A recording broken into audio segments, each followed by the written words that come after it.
I've heard this saying that God doesn't always call the equipped, but He equips the called. July of 2012, that became a reality for us because all we did was say yes. We were going to a country we'd never even stepped foot in. We had no clue exactly what God had in store for us, but we knew He had a plan. We got on a plane with our 3 children and we said, yes, God, we'll do whatever you want.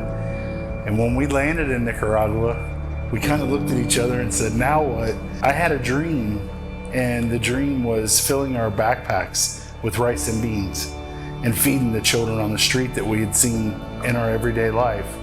And that's how it started. I woke up, I told Carmen our dream, and the next thing you know, she's cooking rice and beans and we're filling our backpacks and on the street feeding kids. And that is how Healing Rain Ministries really got started.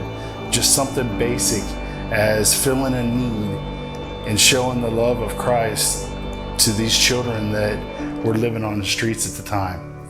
That led to building our first feeding center and partnering with a local church here, which led to us feeding over 500 children a week for months. And then that turned into thousands per week into feedings and different outreaches. And we weren't just giving food, we were presenting the gospel. Carmen and I felt in our heart that we used the food as a tool to reach the people, but we had to present the gospel to them. And that is really how Healing Rain started. We built that first feeding center, and then a short time later we were able to build a second feeding center. And so we're feeding thousands of children on the monthly basis out of 2 different locations.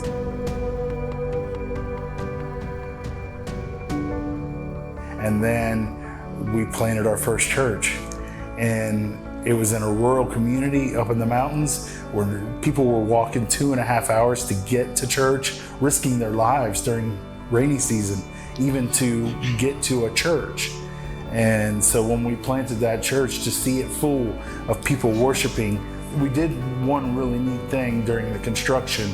Is in the foundation when we were laying the rocks, all the Healing Rain staff wrote their favorite scripture on those rocks before we poured the cement. And I leaned over to Carmen when we dedicated that church, and I told her, this church, people are going to be worshiping God long after we're gone. And this is something that is sustainable, it's tangible, it's going to be there. And it felt like just such a milestone in our ministry.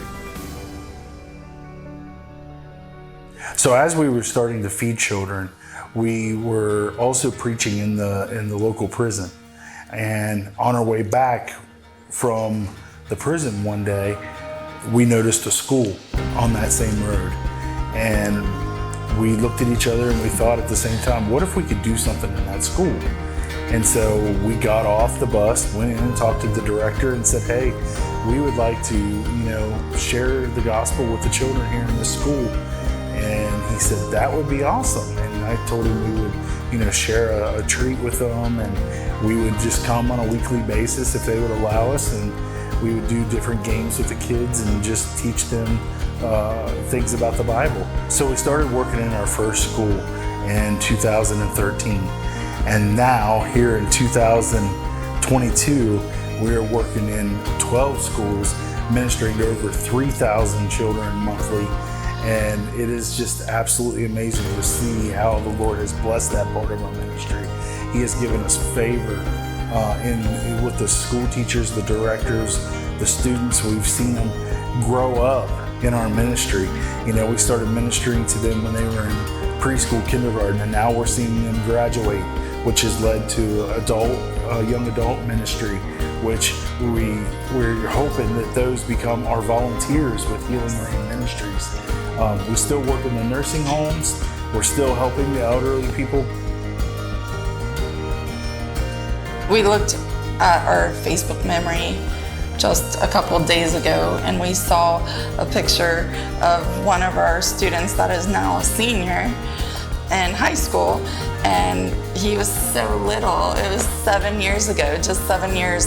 And to think back to 2012, I never would have imagined coming this far and doing this much for God. And the only common denominator in the whole thing was that we said yes. We weren't prepared in the flesh, in the physical, so to speak. But God doesn't need us. Sometimes that gets in the way. All we said was yes. He needs a willing vessel, someone to say, yes, God, I will do.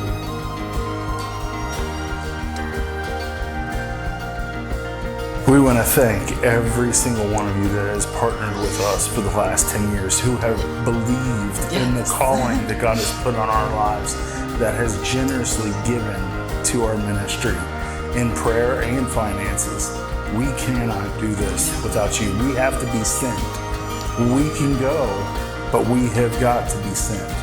And you have sent us. You have been faithful. Your generosity has been overwhelming. Yes. Every time there's a need, you are there to meet it. Just one quick testimony I can remember a few years ago.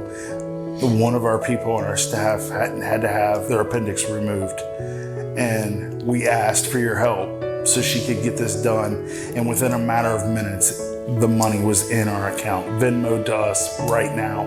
And that blessed me so much because you said, I've got your back. When there is a need, you guys are always there. We thank you. We thank you.